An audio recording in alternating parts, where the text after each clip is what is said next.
Welcome, friends. Today we are doing another fragrance review. It's just amazing. Now, today we are reviewing Tobacco Oud by Tom Ford. We'll start. I've sort of established a little bit of a like review style ish, if you could call it style in the loosest sense of the word. Um, I will start with some factual information, and then I will move on to the notes, and then I'll say what I get from it, and then I'll just have a general stream of consciousness about the perfume, like what I think about it and how it feels and stuff, like how it makes us feel and stuff like that. So we will start at the beginning. It came out in 2013, part of the private collection. These fucking different names for the same bloody things. This is the private collection from Tom Ford. This is 2013, so it's still in the era when Tom Ford's private collection was like making stuff that was different, even though this is an oud. And obviously, like the 2010s were like the decade of the ouds and the pineapples. I wonder if anyone's ever made a pineapple oud fragrance. And of course, two wrongs don't necessarily make a right or a wrong. Anyway, it was made by Olivia Guillotin, who has made other fragrances for this line, I believe. I haven't looked in. I don't do as much research as I possibly should before I do a review. So I don't know what other perfumes he's done in this line, but Olivia Guillotin is a familiar name. If anybody wants to drop in the comments other fragrances they know that he's done, I would be very appreciative. The notes for this. So it's got a top note. This is according to Fragrantica. Top note is whiskey. The middle notes are spicy notes. Cinnamon and coriander. I mean, spicy notes and then cinnamon and coriander, which are both spices. You absolute dicks. Anyway. Base notes, tobacco, agar wood, oud, sandalwood, incense, patchouli, benzoin, vanilla, and cedar. Okay, so what do I get out of this? I get the whiskey at the top. We'll have a spray, shall we? I wore this yesterday, actually. I feel like in all my videos this week, I've told everybody what I've worn, so the fragrance rotation tomorrow is going to be a bit... I absolutely love this fragrance. That was a bit of a giveaway. So, what do I get from it? I get the whiskey at the top. And it's not like a sweet whiskey. The sweetness comes from like other stuff in the perfume. Ever so slight sweetness. And then instantly I get a massive dose of the tobacco, and it's a good tobacco. I don't know whether this is completely synthetic or it's a tincture or it's like a natural tobacco, but it comes through hard. Spicy notes, they're very much supporting players. Is the mid of this perfume. It's like a support sort of thing. In the same way that when you have like a bowl of cereal, you eat the cereal but not the bowl. Like the spices in this are like the bowl, the hold everything else. So I get the whiskey off the top, but it doesn't linger. But it is there. It has got an ever so slightly boozy quality. It's more of a generic boozy quality, you know. It's not like a beer booze. It's like a high end. It's like a spirit booze. Spirit booze. It's like Peter's channel, isn't it? Spirit View, spirit booze. Anyway, base notes. I get huge tobacco from this. I get the synthetic oud. I get a huge dose of that, but it's well blended and it's good quality synthetic oud. I get the sandalwood to a lesser extent. I get a big incense from it, but it's not like a smoky incense. It's more like it keeps the perfume from becoming wet. You know, like with tobacco, you can get an almost wet sensation from it. Excuse me. You can get like a dampness or a dankness, you know, and it's not a tobacco leaf. It's like shredded. It's like pipe tobacco. It's like shredded tobacco that's still got like some, you know, like people keep it in like I don't want to say like a humidor, but they keep it in like a closed, sealed environment so the humidity doesn't escape. it's got that sort of dankness to it, and it's really nice. I also get the patchouli, and then it's got like this sweet. It's got like this underlying sweetness, but not like a sugary sweetness. So I get the vanilla and the benzoin as well. The main notes that I get from it are the tobacco, the oud, sandalwood, incense, I would say. And it's absolutely beautiful. It's got like a ever so slight twang about it as well, you know, from that tobacco. It is a big tobacco fragrance. It doesn't focus as much on the vanilla, which is what I don't like in Vanille Havane. So how do I feel about it? I absolutely love it. It wears beautifully on me. It's very warm. It's very comforting. It's resinous. I think the resinous aspect comes from the oud though. I don't necessarily think it comes from like the benzoin or the vanilla. I think they sweeten the oud to give it like an almost like not a creaminess, but like a softness, you know, like an acceptability. I'm getting the top and the mid there at the minute. It's much more like, not spicy, but like incensey. Right, I get the incense in the mid rather than the spices. The spices like hold everything in together, like a skeleton, not the flesh. This apparently smells a lot like Amber Absolute. I've heard people say this. I haven't checked this on Fragrantica, but I've heard people say it smells like Amber Absolute. It does smell a bit like Laudano Nero as well, but I wasn't a big fan of it. I think Laudano Nero is a poor imitation of this. Well, this is a better interpretation of Laudano Nero. This is definitely its own fragrance. There's very, very little other than what's available at Tom Ford that smells like this. You can smell that this does smell like a Tom Ford. You know, like everybody uses the suffix the odd. You know, like the Guerlain odd, the Chanel odd, the Dior odd. This has definitely got the Tom Ford odd.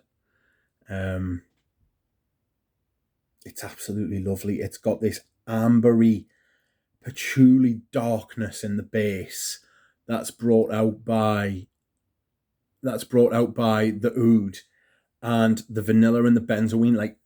Like I said, they sweeten it and they make it more acceptable. They make it more tolerable, because oud can go quite, especially synthetic ouds. I once owned Supreme Oud by Ralph Lauren, and God, it was bad. It was such a bad fragrance. That is how not to do a designer oud. It fell apart in the base. This doesn't. This gets better in the base. This is quality all the way through. You can smell, you're paying for the blending here. You know, it's been done properly. They've spent time rounding it out and finishing it off and making it what it should be.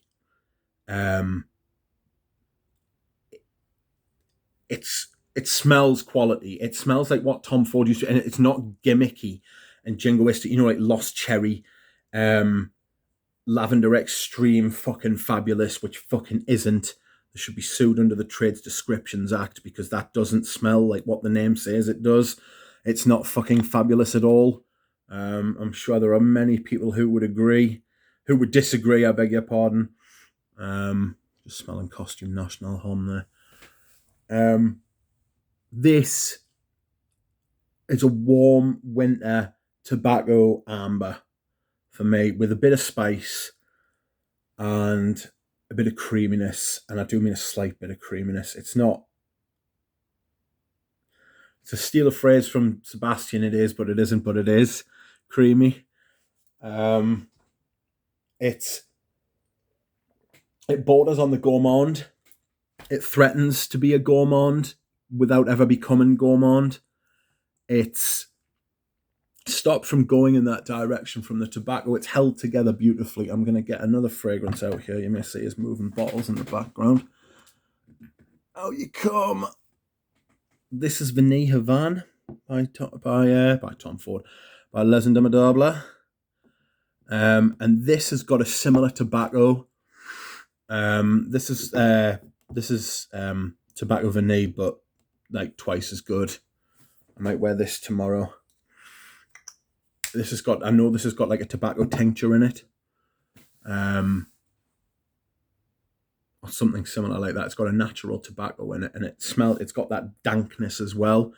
It's got that deepness, the darkness, the almost sour sort of vibe about it. And I think that's why it's often paired with something like vanilla, to keep it from going down that sour, unpleasant sort of, almost astringent sort of like vibe that you can get from tobacco. I'll tell you a factoid about tobacco. Birds will sometimes pick up cigarette butts and line their nests with them because tobacco is an antifungal and an antibiotic. Has them qualities. So to keep the nest clean, like sometimes birds will use cigarette butts in their nests and tobacco. So there's an interesting thing for you. I can't remember where I heard that. It's dangerous saying these things in videos because that could turn out to be bollocks, but it's not. I'm sure I've heard that before. But yes, I love this fragrance.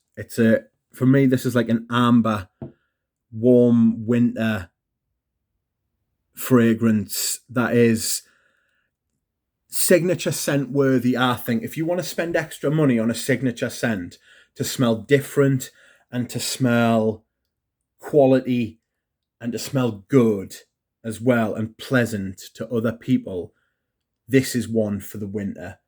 I wouldn't ever have a signature fragrance. I couldn't do it. It's too hard now. I'm just looking around all my different fragrances, and that's just the idea. That's what's stopping us. If I was ever to go back, or if I was ever to go forward and I decided to get rid of loads of my fragrances, this one would stay. This one would definitely stay. I think this is a fragrance that a lad from 25 up to about 50, 55 could wear.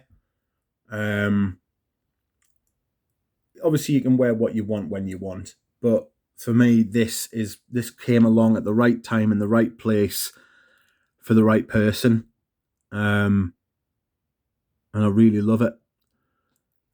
I will quickly discuss the presentation before I go. I really like the presentation of these bottles. They're fantastic. While these are squares, oblong sort of thing, shapes, they aren't harsh corners, so it still feels good in the hand. The lid is an afterthought. It is absolutely gutting. It's got, you can see through there, you can see like the thing in there. It's gutting. Why they didn't make it out of whatever this is. This isn't glass, I don't think. I think it's a resin. And they should have made the lid out of that as well. I imagine it would have been much more expensive, but the profits they make on fragrances, they could have absorbed that, But I do like the presentations, and they look really great when they're out in the Tom Ford stalls. You've all seen them when the Tom Ford. Excuse me whilst I hydrate. The Tom Ford stalls where they've got all like the private blends in a row. They do look really good. The 50 mils look better than the 100 mils. I've got a few backups of this fragrance, but we'll just get sod off. There's the 100 mil of Tuscan leather. I will never, ever need. I will have this bottle forever. A46. I think that's a 2016 bottle. I've got backups of this. This is AA6. I don't know what year that is. I believe there has been reformulation with this perfume. I just showed you the Tuscan leather bottle there to show you that the 50 mils look better than the 100 mils, in my opinion. So, yeah. I think there has been reformulation issues. I'm glad I've got mine when I did. I've got a few backups of it. I think I've got three 100ml bottles of it backed up, so that's nice. Just to know that it's not gonna be shit. It's not gonna disappear anytime soon. And this is one of the only bottles I have ever finished. I have a finished 50ml bottle of this. Obviously, it's not 100ml, so, but I'm well on my way to rifling through this as well. I've used about 7, 8, 9, 10ml of that. Yeah. So that is it. That is my review of Tobacco Oud, one of my favourite fragrances.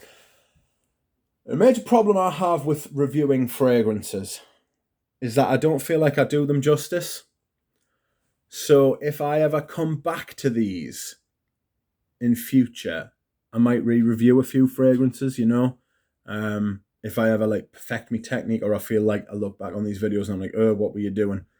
But I don't feel like that at the minute. I feel like I'm just like playing and having fun with these videos. So I hope you do as well. I hope you like them. I hope you like this. Leave me a comment to tell us what you think.